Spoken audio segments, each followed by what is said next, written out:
गोंडा से है रिंकी, स्वागत है आपका। नमस्कार बहन जी। जी नमस्कार मैम। भाई साहब को नमस्कार। जय हिंद, स्वागत है आपका। भाई साहब, आप तबीयत हमारे हस्बैंड का बहुत खराब रहता है और पेट पे दर्द रहता है, लेटिन बहुत बात जाते हैं और हमारे बच्चे नहीं है, इसका कोई दवा बता दीजिएगा तो साहब। कितनी उम्र है आप लोगों की? उम्र डॉक्टर साहब आपका आप अपना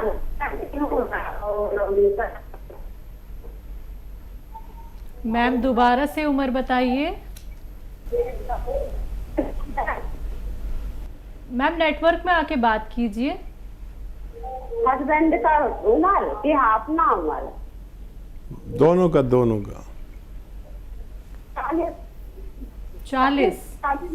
40-45 का होंगे डॉक्टर साहब। ठीक है जी।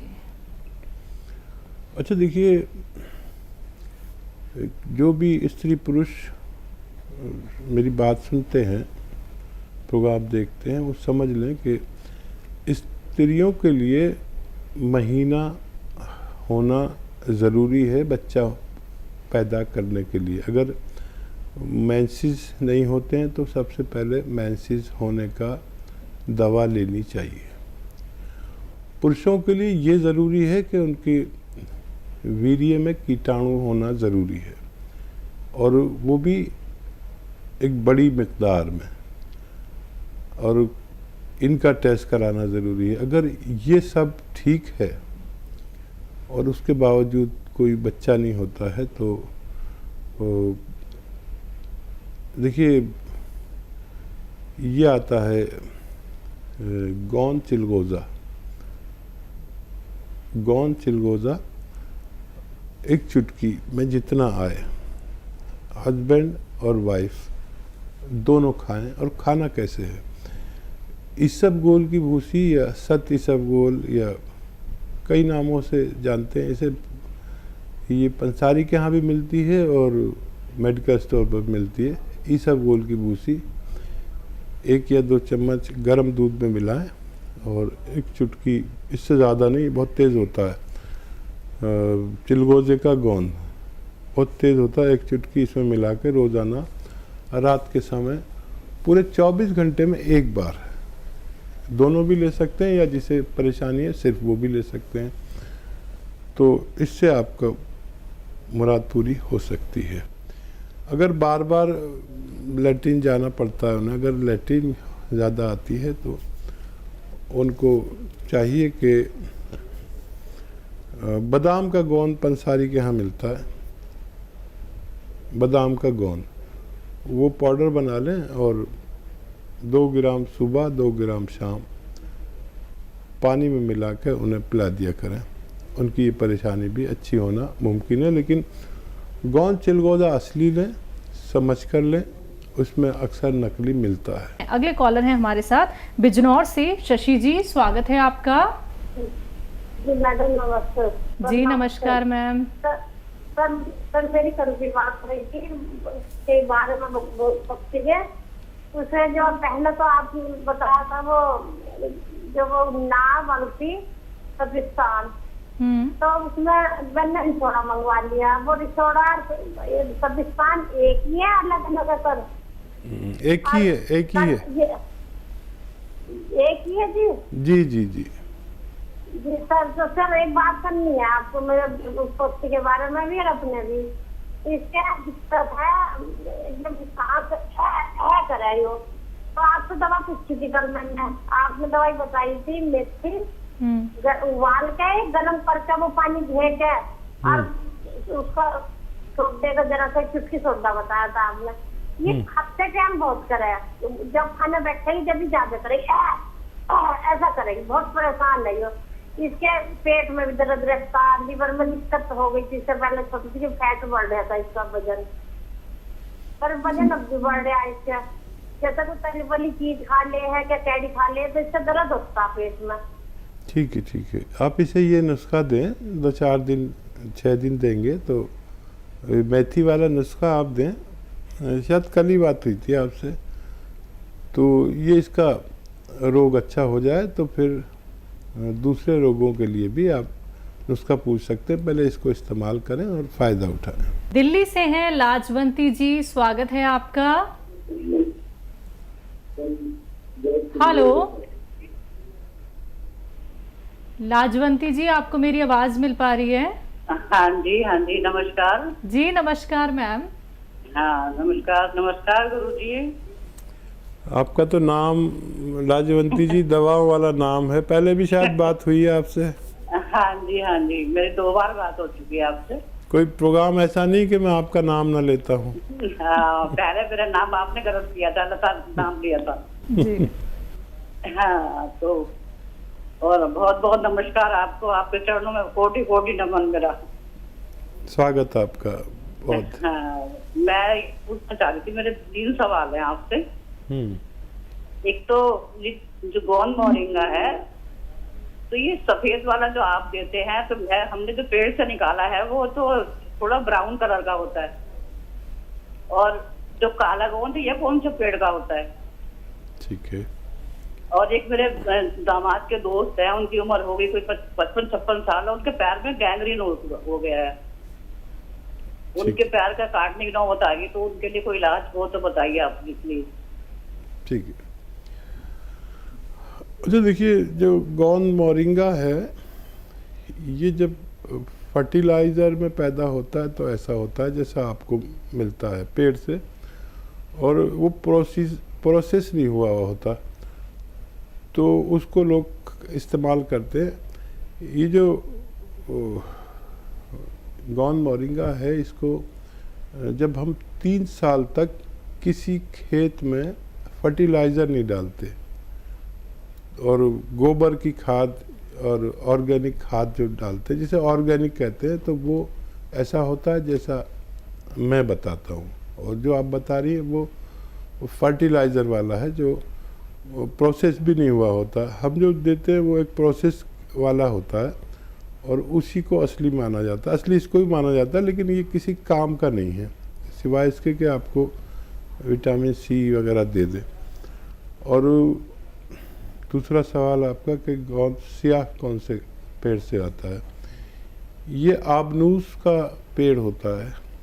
इस पेड़ से कभी किस ज़माने में जब मेटल नहीं था, मेटल की बांसुरी वगैरह, मेटल का प्रयोग शुरू नहीं हुआ था, उस ज़माने में इसकी लकड़ी से बांसुरी बनती थी। ये बिल्कुल काला होता है, काली बांसुरी होती थी। और अब मेटल वगैरह चल पड़े हैं, लेकिन अभी भी किसी किसी के पास वो बांसुरी मौजूद रहती है। एक बिल्कुल काले रंग का पेड़ जिससे काला गोंद निकलता है, उसे ही गोंद स्याह कहते हैं। और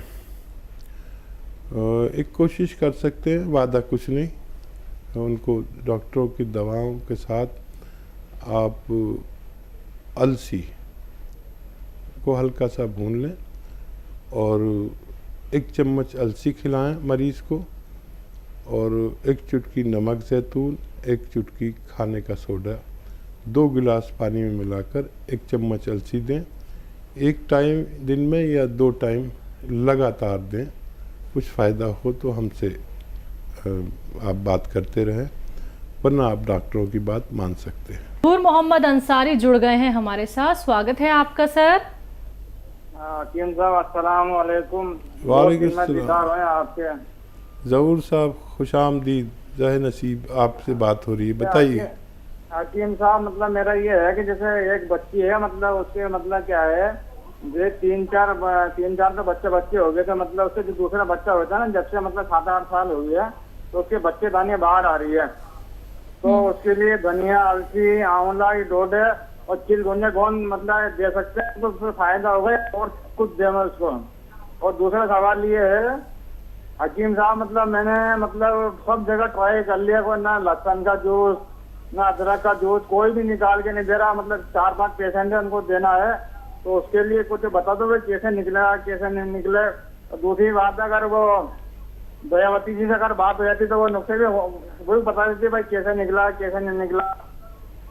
ठीक, ये 2 सवाल है हकीम साहब जी। अच्छा देखिए, वो जो नुस्खा आप उन्हें दे रहे हैं उसमें विशेष ख्याल ये रखिए कि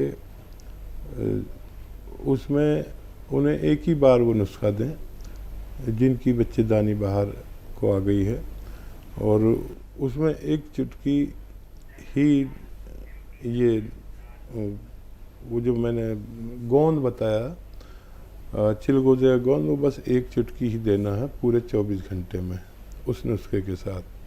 तो ये शुरू करेंगे तो उनको फ़ायदा होना मुमकिन है।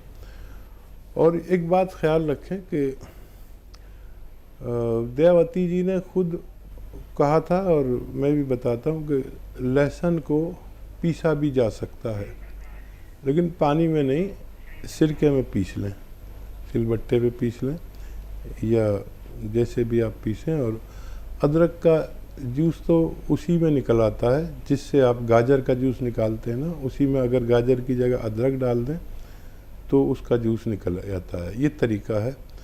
और दयावती बहन ने तो सुन ही लिया होगा, मुमकिन है इस प्रोग्राम में या अगले प्रोग्राम में उनकी कॉल आ जाए।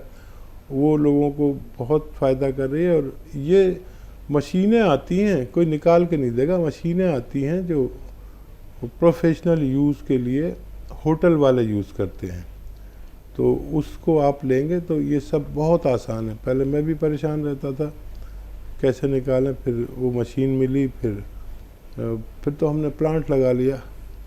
तो इस तरह से आप इस्तेमाल करा सकते हैं। लखन लाल जी हैं एमपी से, स्वागत है आपका। हेलो जी सर। सर मैं सेरोसिस के बारे में पूछना चाहता हूँ। सोराइसिस। हाँ ठीक है जी। देखिए, एक ऐसा रोग जो देखने में ऐसा लगता है जैसे माता निकल आई, चेचक माता कहते हैं ना, जगह जगह दाने दाने दाने। वो माता तो 2-4-6 दिन में ठीक हो जाती है, 10 दिन में। ये ठीक नहीं होती, ये निकलती ही रहती है, निकलती ही रहती है। इस ऐसे रोग को हम सोराइसिस के नाम से जानते हैं। तो इस रोग में एक नुस्खा काम करता है बड़ा अच्छा, और उसको कहते हैं नमक जैतून। ये क्योंकि स्किन रोग के लिए बहुत अच्छा है, तो इसको इस्तेमाल का तरीका ये है कि एक चुटकी नमक जैतून पानी में मिलाकर, 2 गिलास पानी मिलाकर पूरे दिन में एक बार पिया जाए, और एक ही बार पीते रहें 10-15 दिन तक। उससे फ़ायदा शुरू हो जाए तो एक ही बार रखें, कम फ़ायदा हो तो 2 बार भी ले सकते हैं। इसके अलावा इसको इस तरह भी लिया जाता है कि एक चुटकी नमक जैतून और आधा या 1 चम्मच अलसी का पाउडर। अलसी को पाउडर बनाने के लिए हल्का सा थोड़ा सा भून लें और उसका पाउडर बना के रख लें, और अलसी का पाउडर खाएं और ये पानी पिएं। लेकिन इसमें 6-7 महीने भी लग जाते हैं इलाज में। आप इसे इस्तेमाल कर सकते हैं, फ़ायदा उठा सकते हैं। गुड़गांव से हैं श्री प्रकाश जी, स्वागत है आपका। हेलो। हाँ जी। जी वो लड़का है मेरा, उसको दौरे पड़ते हैं। किसको सर? मेरा लड़का है राहुल, उसको दौरे पड़ते हैं। आपकी बात हुई थी ना सर? कितनी आयु है उनकी? उनकी 25 साल उम्र है जी। 25। ठीक है, उनकी ज़्यादा थी, ये कोई और मरीज़ हैं। तो देखिए, दौरों के लिए सबसे अच्छा इलाज एलोपैथ में माना जाता है। मैं भी इस बात को तस्लीम करता हूँ। अगर आप को उससे भी फ़ायदा नहीं हो रहा है तो एक दवा उसकी मददगार दवा के तौर पर आप ले सकते हैं, और वो कैसे बनानी है आप देख लें कि धनिया, आंवला, धनिया का दाना जैसे होता है, और आंवला सूखा हुआ, और सौंफ ले लें। 3 चीज़ें 100-100 ग्राम लेकर पाउडर बना लें, और पाउडर बना के रखें। 1 चम्मच खाएं सुबह, निहार मुँह खाएं तो बहुत अच्छा, या रात को सोते वक्त। और खाना कैसे, एक चुटकी नमक जैतून ख़रीदें असली वाला, ये नकली भी मिल जाता है। 2 गिलास पानी में 1 चुटकी नमक जैतून मिलाकर इसको पी लिया करें। एक बार रोज़ाना ज़रूर दिया करें, और हर महीने उसके फ़ायदे के बारे में हमें बताते रहें। हमसे बात ना हो सके तो हमारे हेल्पलाइन नंबर पर भी आप अपनी ये बात शेयर कर सकते हैं। नेक्स्ट कॉलर हैं भावना जी, स्वागत है आपका। नमस्ते मैम। जी नमस्कार। मैम हम हरिद्वार से बोल रहे हैं। हम हरिद्वार से बोल रहे हैं। जी मैम। हाँ जी मैम, मुझे ये पूछना था, मुझे ना मेरा कोलेस्ट्रॉल बढ़ा हुआ है, मुझे सांस चढ़ रही थी बहुत ज्यादा, तो टेस्ट कराया तो उसमें कोलेस्ट्रॉल बहुत ज्यादा बढ़ा हुआ है। तो मुझे इसके लिए पूछना था सर। उम्र कितनी है? 40। ठीक। अच्छा देखिए, कोलेस्ट्रॉल के लिए एक विशेष सिरका आता है, मोटापा, कोलेस्ट्रॉल, एसिडिटी, कब्ज, सांस फूलना, तो उसे कहते हैं जीरे का सिरका। याद रखें, जीरे का सिरका। ये आप 2 चम्मच, छोटे चाय का चम्मच पीजिए और गर्म पानी पीजिए दिन में कम से कम 5 बार, और दिन में 2 बार ये खुराक लें। लगातार 2-3 महीने लेने से आपको फ़ायदा होना मुमकिन है। हकीम साहब, एक कॉलर जो हमारे साथ जुड़े थे जिन्होंने कहा कि उनके बेटे को दौरे पड़ते हैं, तो ये दौरे पड़ने का कारण क्या होते हैं? हाँ, दिमाग का एक हिस्सा है जो ज़रूरत से ज़्यादा सख्त या ज़रूरत से ज़्यादा नरम हो जाता है मेरे अनुभव के हिसाब से, और उसकी वजह से ऐसा होता है। तो सबकी अलग अलग इसमें राय है।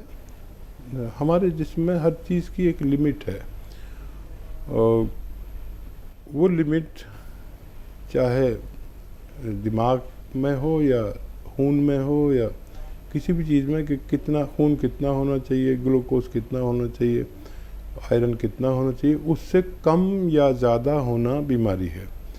तो अगर हम उसको, उस चीज़ को उसके स्तर पर ले आते हैं तो हमारी बीमारी जाती रहती है।